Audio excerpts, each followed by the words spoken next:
It's really. because we don't like each other. Well, maybe we can start. We can start there. Obviously, it's not not a lot of people can say that they work with someone for this amount of time. Have you guys ever disagreed on anything as it pertains to XRPL or Ripple in this time? And how have you gone over maybe some of those disagreements? The only thing I can think of that we've really disagreed on at times is sort of how much Ripple can do. How many projects can we take on? Is it a small number of things that we think are really big, or a large number of things that we think are interesting, but not necessarily, not necessarily world changing? So this is sort of the scope. And of course, that's evolved over time as Ripple's resources have evolved.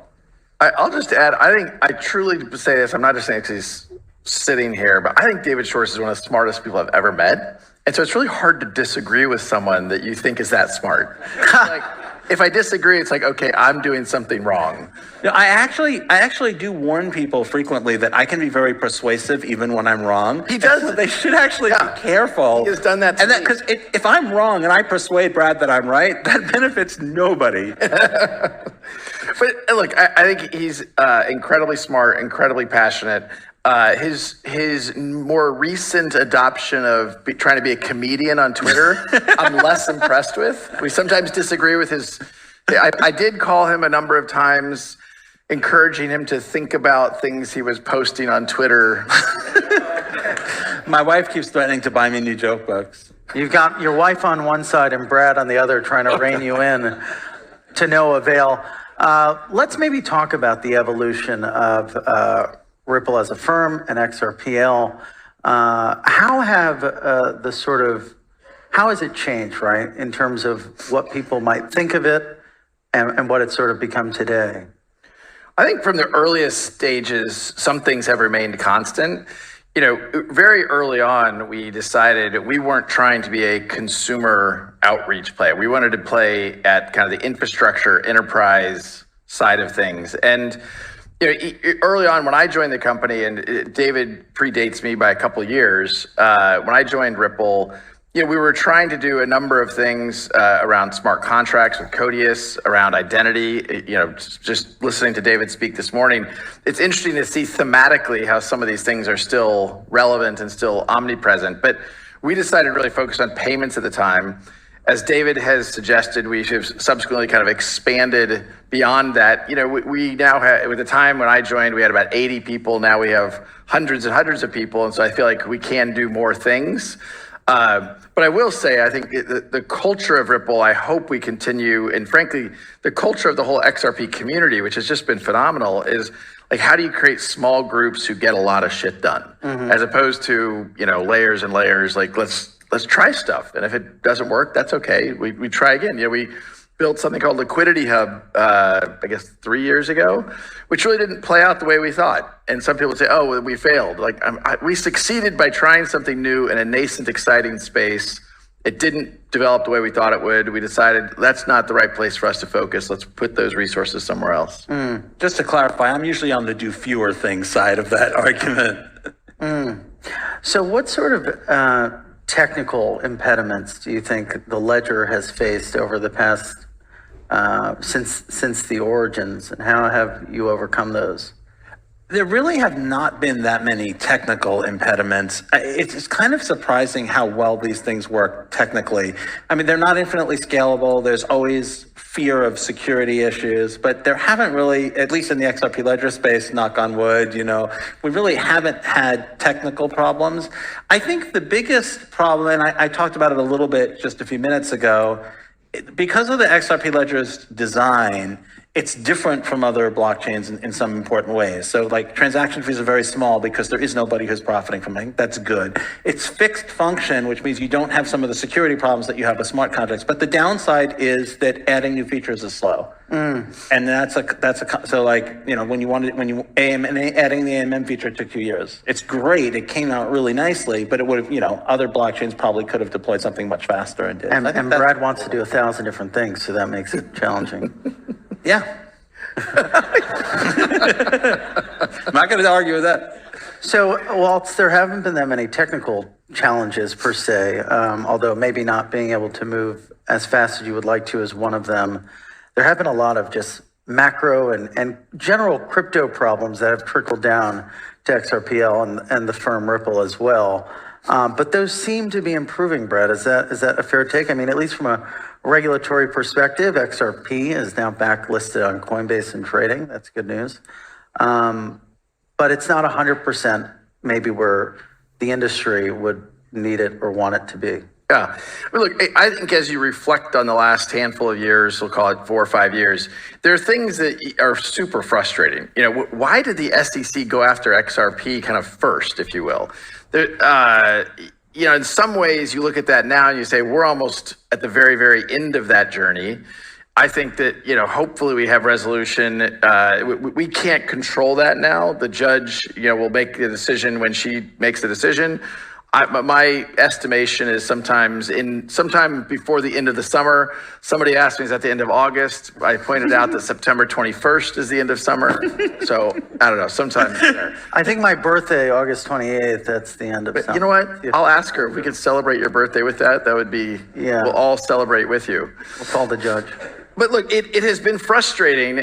What has been exciting is the momentum that has been building. I mean, look, there are 3 times as many people here as the last Apex. This community is more active, more vibrant, more entrepreneurial. I mean, it's just awesome. Like I see the momentum and the excitement here, and it's just very palpable.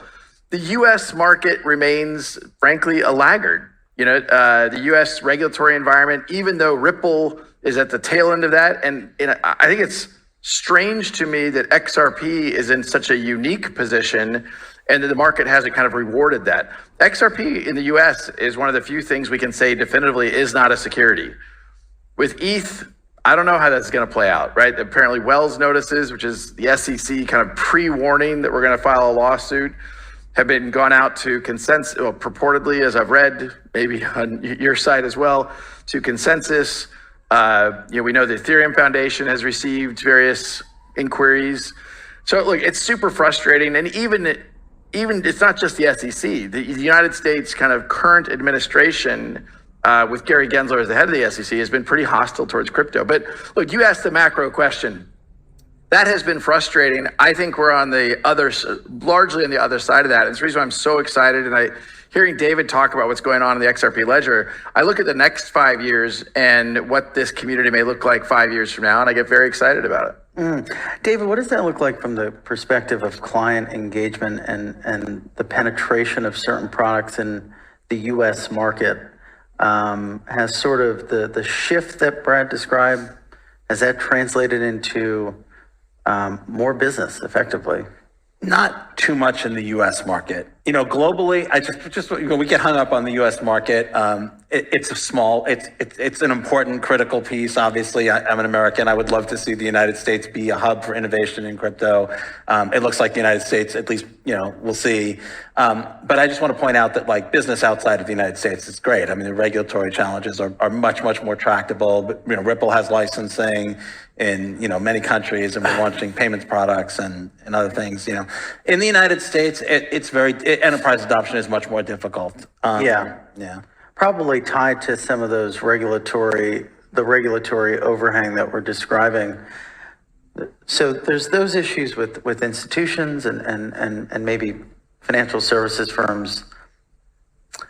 From a retail perspective or a consumer perspective, I reckon they're less concerned about Gary Gensler, just more concerned about these things being difficult to use, right? So I was listening to your talk this morning, obviously, as we all were, and I'm curious to get both of your take on how mass adoption occurs. Obviously, I think one component's going to be making this stuff easier to use. Yeah. I think the fact that Iggy Azalea followed me on Twitter this morning is a good sign for mass adoption. But what else is it going to take?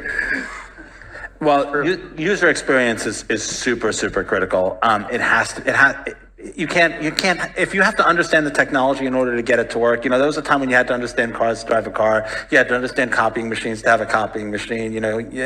We have to turn that corner. But I think the other thing is that we need products that meet needs that real people actually have. One of the things that I mentioned in my talk is, like, for most of us, we're very well connected to the financial system, and getting money into and out of a blockchain is not difficult for us. But if you're someone who, doesn't have a whole bunch of money that you can just, send off and not be able to get to for a while, on-ramps and off-ramps are critical, interoperability, like all of those things. But really what it comes down to is just the user experience has to be great, and it has to solve a problem people actually have. It can't just be interesting. It's like, oh, it's really cool that it can do this thing, right? It has to solve a problem people actually have. One of the things David also talked about on stage earlier today is he had been around in the earliest days of the internet, kind of the internet 1.0. I'm a lot younger than him, but I also was around. Why is that funny? I don't know. I thought that was Frank. Shots fired. I was around those days as well, and I think one of the things that really catalyzed the growth of kind of the internet 1.0 was usability. Yeah. Mosaic came out as a first browser that evolved into Netscape. That trying to use some of these technologies that predated the browser as we know it. I mean, people can't even think about the internet before a browser. But those things didn't exist until I think 92, 93. That was the explosive growth. And so I think, again, when I think about the big picture where we're going over the next 5 years, 10 years, I think we are now focused on abstraction layers that can actually, we don't need to know how the technology works. We don't need to know how SMTP works to send an email. Why do we need to know how to do things with core layer one technologies in order to take advantage of them? Or bridging and the like. Things are getting better, though. I mean, for sure. I think a lot of folks outside the industry or a skeptical person might think that the whole, baseball analogy, first inning, or maybe we're still in the dugout tying our shoes. But I think because we're in Amsterdam, we can't use baseball. Yeah, whatever sport they play here. Soccer. I'm sure it's a great sport. Soccer. Soccer is the same, except they call it football. First quarter of soccer. Or football. Yeah, they call it football. On the pitch. They're going to tar and feather me. No, but in all seriousness, it sounds like cope, right? That we're in the first inning, or it's still early, but to a degree, I mean, this stuff takes a lot of time and energy. One product that probably has found the best product market fit is probably stablecoin. If you look at the adoption of those, and let's talk about that, right? Let's talk about maybe the new name of the stablecoin. Let's do that. David made some news earlier this morning. More news that we're gonna. It's like a gender reveal conference. Like. That's why they need more parents. Okay. The name of the Ripple stablecoin be RLUSD. I like to call it Real USD, Ripple USD. We're very excited about this. I also will emphasize, as I've emphasized many times, we think this is very much complementary, additive to what the overall XRP ecosystem is doing. Anything we do in mind of how do we make sure XRP is as successful as possible for everyone here. Having, as David talked about stablecoins this morning, having liquidity on chain, having the bridging, and frankly, better on-ramps and off-ramps, that's good for everybody. In no way does that take away from our commitment and our desire to see the XRP ecosystem continue to grow.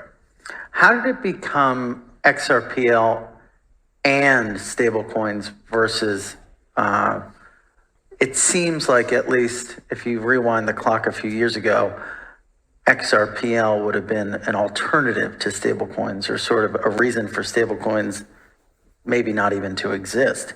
How did that shift happen? Well, I think one key thing to look at is just the way the DeFi universe sort of evolved, that you have stablecoins as a key enabler for DeFi. One of the things is that they're stable, and there's some cases where volatile assets are very useful, and there's other cases where volatile assets are not that useful. Like if you're trying to do things like volatility harvesting, you need volatility to harvest. But stablecoins, like for pricing things and for holding things for like dry powder and trading when you don't want to be in the market, you really really do need both. If you're going to have an AMM, there has to be at least two assets, right, that people are trading. If you're going to have liquidity, it has to be liquidity between two assets. So you have to have, multiple types of asset and multiple asset classes. When you work for Brad, you learn these things called Bradisms. There's things that Brad says all the time. Let's change the subject back to the stock. No, we're not going there. By the way, my wife has been learning Bradisms to use back at me. And so I'll be having a conversation with her and she'll say to me, I feel like you're trying to manage me. And I'm like, oh no, because if you ever hear that from Brad, you are screwed. You rethink all the choices that led you to that position. No, he is, but one of the Bradisms, as he was saying, is or. The power of or versus the tyranny of and. Sometimes things are not alternatives. You can have both of them, and there have to be options. People are going to have different use cases and different demands and needs. And the XRP has a privileged place on the XRP ledger. Through pathfinding, always looks for XRP liquidity first. The auto bridging causes trades to automatically look at XRP liquidity where they don't automatically look at any other liquidity. So XRP is always going to have a privileged place as a bridge asset on the XRP ledger, and the stablecoin ecosystem is not going to change that. It's just going to enable more use cases. So how would you describe those use cases to a potential big ticket client? How would you say, Brad, here's the value proposition of XRP and XYZ use case. Here's the value proposition. I don't think about it that way. It goes back to what I was saying earlier, that customers don't care which technology you're using. They want their problem solved. One of Ripple's core kind of go-to-market products has been around payments.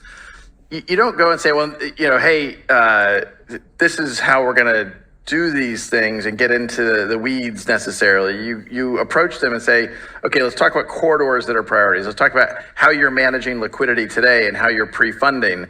And how we can reduce those costs, how we can improve the speed at which that's happening. More often than not, the fact that it's happening through a stable coin. I mean, today, as I think you and I have talked about before, Ripple uses stable coins in our payment flows today. We've used USDT, we've used USDC. Actually, I may not even know. We may have used other things that we don't necessarily go to the customer and say, here's exactly how this is happening. So I think about it really as part of that abstraction we're talking about for mass adoption. I mean, this is on the enterprise side, but they want a problem solved. And one of the things I certainly talk a lot about in the crypto macro ecosystem is we got to focus on utility. We got to focus on problems. If we're just focusing on kind of hype cycles or speculation, that's not sustainable over the long haul. And I think certainly what Ripple's trying to do is to treat it that way, as be clear about who our customer is, be clear about what problem we're solving for them. So what is the big problem that customers are facing? Well, I think in the payment space, pre-funding and funds not being available when they need them, holidays, banking hours, those types of problems in the conventional financial space, liquidity being fractured. You use a payment company and you're stuck with whatever liquidity they have access to. One of the earliest visions that I had for the XRP ledger was public pools of liquidity that anyone could contribute to and draw off of. I think in other interesting spaces like real world asset tokenization, there are all the obstacles of reaching customers, and there's all the obstacles of like the administrative overhead. If you're talking about things like fractional ownership, just like the overhead of doing these things in the conventional financial space is just very, very painful. And it's promising that they can launch things like tokenized real world assets on chain markets that streamline all of the pain points that they have, but also that enable access to a much broader base of customers. So like lending, a good example is who can provide the capital for lending. You can be very good at lending, but become capital constrained. Whereas if you could raise capital on a blockchain, then you sort of decouple the lending from the capital provision. It's actually pretty exciting what's happening with tokenization. It used to be kind of a trite thing to say or talk about a few years ago when they were just tokenizing like college dorms in South Carolina, if you remember. Harbor, I think it was called. But we've come a long way, right? I mean, in your presentation, you really delineated how the growth of the RWA segment is unfolding. And I think the market has grown since you've come back on stage. Is that an opportunity for Ripple? Are you guys going to be tokenizing money market funds and the like. Is that an opportunity that maybe is missed? Well, it's an opportunity for the XRPL, for sure. Ripple's view is kind of, look, there's a lot of, David talked about this at the end, there's a lot of exciting things represented by the amazing entrepreneurs in this audience. We're not going to play in every space. We may partner, help catalyze. One of the things you and I have talked about before is seeing more people eat dog food. And, look, we have a big balance sheet. We invest some of that balance sheet. Why aren't we investing in tokenized various types of assets? And in fact, one of the things that maybe we'll talk more about tomorrow, because it's Apex, we announce things as we go, is along those lines. But I think the big thing that's changed around tokenization is, again, one reason to be very optimistic about where we are in the evolution of crypto. The largest financial managers, asset managers on the planet are talking about, whether it's BlackRock, certainly Blackstone, Franklin Templeton, Fidelity. These are, some of the largest asset managers on the planet are actively working on talking about. Larry Fink is, he thinks this is underhyped. This is going to fundamentally change how finance works, and it's going to democratize and give more people access, it really has been the promise of crypto from the earliest days. So it's exciting to see kind of it come to fruition. Do you think, David, there's anything specific about XRPL that is sort of purpose-built for this use case, for what they're calling tokenizers? I think there are a couple of things. I think a big one is the lack of sort of incentivized block production, MEV, and there's other types of things that are problematic in conventional finance, like front running and the ability to sort of filter the transactions, reorder the transactions to exploit other people's order flow. In fact, that's not really possible on the XRP. Front running is possible, but MEV is not possible. It's much more democratic and fair. I think the high speed and the low cost, and I think also just the purpose built. If you have a system that has liquidity in 57 different DEXs and it has 27 different AMMs, and your wallet doesn't understand how any of those things work because they're all different, I think that creates a much more dangerous environment to play in. The counterbalance is that the XRP ledger is fixed function, and so it can't do 400 different things, but it can do 10 different things really, really well. And if those things are the things that people actually want to do, I think it's a really good fit. One thing that we haven't talked about yet is artificial intelligence and the intersection of AI and crypto. How do you see these two technologies, David, interacting with one another? Well, one of the biggest ones is enabling development. That's a big one, and customer support. So one of the challenges with preparing documentation and information, there's a huge challenge getting information out to people. And I can write very technical documentation. I can write very simple explainers. But what LLMs can do is they can suck in all of that technical documentation and answer the actual question that you have, like find the piece that's relevant to what you're doing, convert it into a form that's useful to you. And when you're trying to scale up a developer community, that's a huge obstacle that can be addressed by that type of technology.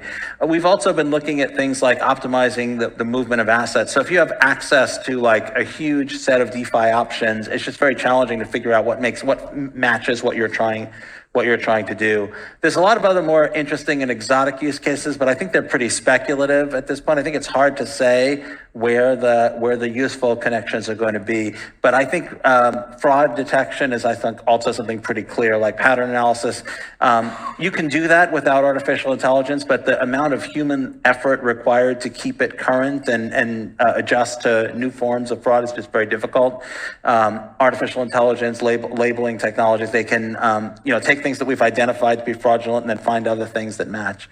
Software development can be tremendously accelerated. I don't think we're going to be able to write smart contracts with AI directly, but I think we can significantly reduce the amount of human effort required. Like all of the basic, 90% of the work in building something is just the framework, right? And then putting the actual functionality in there. AI can really streamline that. I think there are going to be other use cases too. I just think it's a little early to figure out where those are going to be. Do you reckon that AI is going to do more good for crypto, or is crypto going to do more good for AI? That's a great question. I am here. The tyranny of the or versus the power of the and. Again. I think they'll both be good for each other. I think one of the things that, back in 20 years ago, as the internet was earliest days, it was so hard to predict how these technologies were going to evolve and how use cases would evolve to deliver better experiences.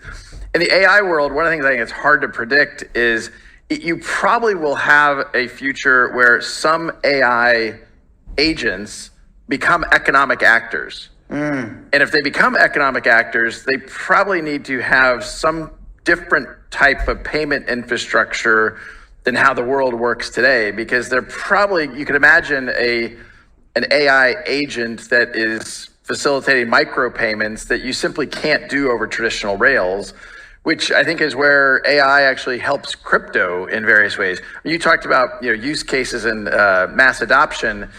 Maybe mass adoption and the number of wallets on a blockchain will explode because you're going to have hundreds of thousands or millions of AI agents that become economic actors doing, I don't know what. Sibling, maybe. Say again? Sibling. I don't think ChatGPT is going to walk into a bank and open up a bank account, right? It's going to have to be something that comes from our space. So AI agents in the future will all have, they could have multiple different wallets. Sure. That could be interesting. And therefore become, so one of the things David talked about, interoperability, bridging. These are things that are going to matter. Well, they matter today. They're only going to become more important. But I do think about why is XRP and the XRP ledger well positioned in the speed, the cost, the scalability. Those things really are only going to matter more in the future. It's interesting, right? Interoperability is something that you've talked about a lot, David, and it's so important to the space to overcome, right? Because even if you think about the number of hacks, the most recent downturn that we still saw hacks increase whilst price decrease. And a lot of that has to do with these honeypots, which are the sort of vectors between the chains, as it were. How much room do we have for improvement? God, so much. That bridge, I call it the bridging problem. We have bridges that work, but there are still a number of problems in the security space. There's two core problems. One of them is just if the bridge is making a lot of money, then it's going to be expensive. It's kind of going to suck. If the bridge is not making a lot of money, then who's going to pay to secure it? What's going to prevent people from exit scamming? There's those kinds of challenges. The other problem is that either there's somebody who can fix a bridge if it breaks, or there's nobody who can fix a bridge if it breaks. If there's nobody who can fix a bridge if it breaks and it breaks, we're all in trouble. If there's somebody who can fix a bridge if it breaks, they can fix it even when it's not broken, and that's not good. And these are very simple ways of understanding very deep, serious technical problems. And I've met with a lot of people who build bridges, and I can always immediately see where and I ask them the question, and they're like, "Yep, you're right. Yep, you're right." And I'm like, I'm not criticizing you. This is a problem that we all need to come up with better solutions to. And they're promising technologies, and many of them just push the problem somewhere else, but this is a problem that we all need to solve, but we don't have a great technical solution yet. Everybody's working on it, though, so. It's incredibly stressful. If you've ever bridged, it's not fun. Yeah. So, Brad, do you think that you'll share the stage with David again? Or maybe we'll have to wait another 10 years, 2030? I don't think we'll wait 10 years. We talked about this a little bit. David, we kind of divide and conquer a lot of times. And, for us both to be in the same place is a special opportunity. And I think there will be more opportunities to talk about kind of what's going on and come together. But it's indicative of the excitement we have about what's going on in this room. Yeah, I think the latest tally was 700 or 800 attendees. So that's about right. Wow. Yeah, thank you everyone for coming. I guess we'll just end really quickly. We've got 1 minute and 11 seconds, now 10, 9. What are you guys most excited about for the upcoming year, or for the rest of the year, I should say? David? Well, obviously, the launch of the stablecoin is going to be exciting. There's a number of other XRP ledger plans like lending protocol and so on, and oracles that are coming up. But I'm really excited to see what happens in the political sphere in the United States with now, crypto politics becoming part of mainstream politics. And of course, I'm excited to see, continuing enterprise adoption, bringing people onto the blockchain, and maybe some progress on the bridging problem. I'll echo David. The fact that crypto has become part of the American political system conversation is a massive evolution, and it's really just happened in a few weeks. I mean, it's Yeah. changed very, very quickly, and I think that has very positive long-term, that's very, very good.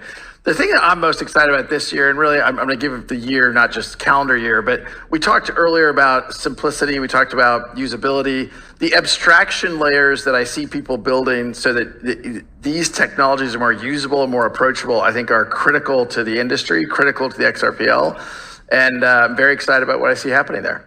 Fantastic. Well, thank you guys so much for taking the time. This was a lot of fun. Thanks, for Frank. doing that. Yeah, And happy birthday. Thank you.